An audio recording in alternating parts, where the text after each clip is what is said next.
이제부터 헤드라인을 하나씩 자세히 살펴보겠습니다. The nation has confirmed a highly pathogenic avian influenza case at a duck farm in the southwestern county of Goheung for the first time during this winter season, according to the Ministry of Agriculture, Food and Rural Affairs. 전남 고흥군에 있는 오리 농장에서 고병원성 조류인플루엔자가 확인돼 올겨울 첫 확진 사례를 기록했다고 농림축산식품부가 발표했습니다. Alright, so let's take a look at the news first. Yes, so they tested and then they did a follow-up test to confirm that this is the highly pathogenic H5N1 AI, avian influenza strain. We had a case back in April this year. That was the last one we had, but we have this new one. But they're taking it very seriously. They've cordoned off the farm. They've implemented quarantine measures. Sadly, that means they've had to cull more than 20,000 ducks there. The other good news is there are no other poultry farms within a 3-kilometer radius of the farm because if there were any within a 500-meter radius, then they would have to cull whatever poultry were there too.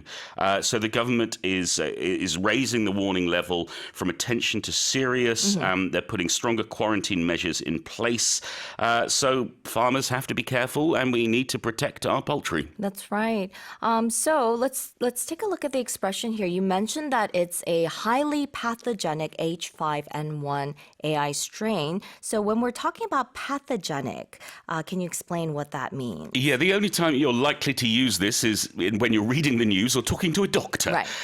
But what it means is this medical term, which means it's a bacteria or a virus or some kind of microorganism that causes disease. Right. So when we're talking about colds, flus, or avian influenza, these are all pathogenic strains. So 이게 발병을 시키는 어떤 바이러스 그런 거를 얘기를 할 때 pathogenic이라는 표현을 쓰고 있죠. 그래서 보통은 이게 저희가 일상 대화할 때는 많이 쓰이지는 않는데 이 뉴스 같은데 이런 특히 어떤 병이 발병을 했다 이런 표현을 쓸 때 많이 쓰이는 단어이고요.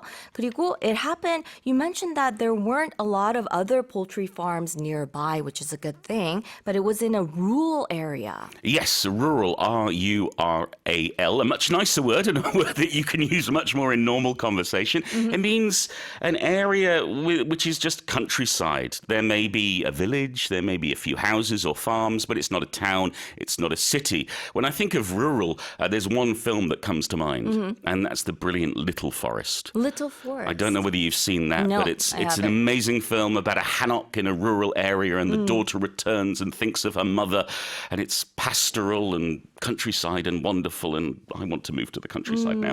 Yeah, so 사람들이 많이 살지 않는 그런 시골 마을 얘기를 할 때 rural, it's hard to pronounce. It is a difficult word to because of pronounce. the two R's. Yeah, rural. Rural, right?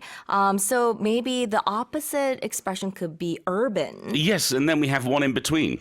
We have urban, meaning of the city. We have suburban, meaning sort of around the city on the outskirts. And then we have rural. 맞아요. All right, so do you have an example sentence? Oh, Karen, the older I get, the more I long for a rural life.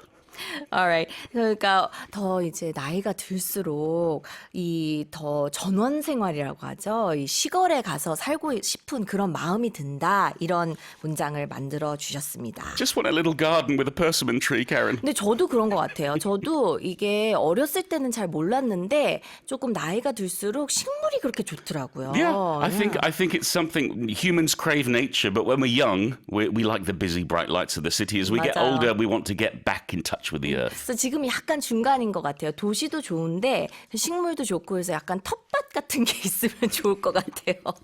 Alright, so 다시 한번 읽어보겠습니다.